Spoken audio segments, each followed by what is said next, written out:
የሉቃስ ወንጌል ምዕራፍ 1 ከቁጥር 39 እስከ 46።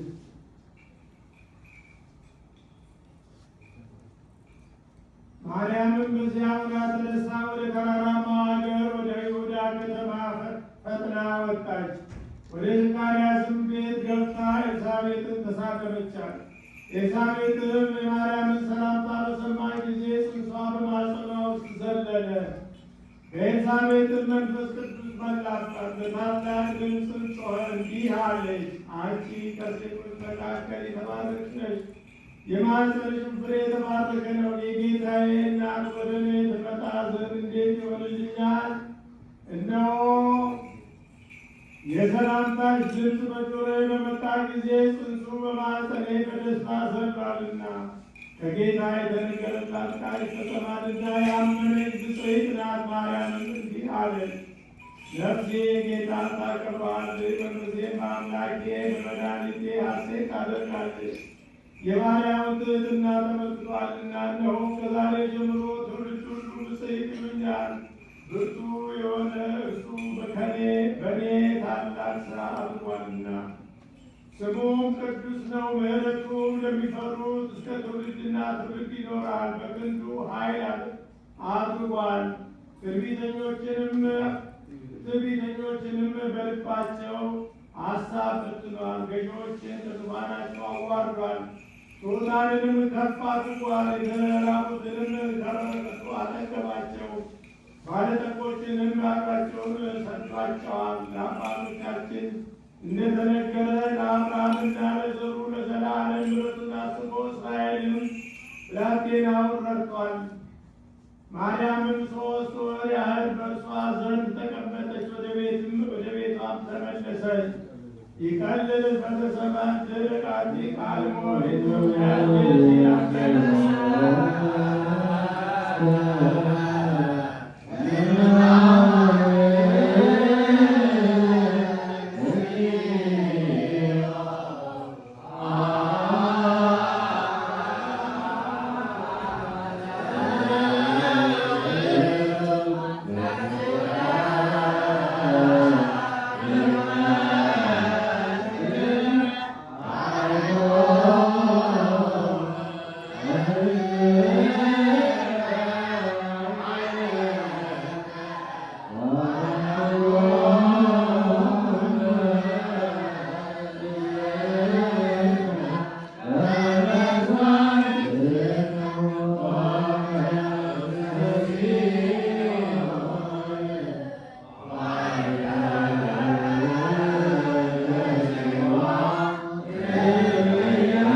ዳግመኛም ክቡር የሚሆን የወንጌልን ቃል በልቡናችን ተሰብስበን እንለምናለን እንማልዳለን። ጌታችን ኢየሱስ ክርስቶስ በገባበት በዚህ በመሠዊያ ልመናችን ተቀበል። በእኛም በወገኖቻችን ላይ ይቅርታና ቸርነትን ላክ። በአንድ ልጅ ለአንተ ምስጋና ካህሊነት ይገባልና ለዘላለሙ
የቅዱሳን ጉባኤ ሐዋርያትና ቅዱሳን ቃለ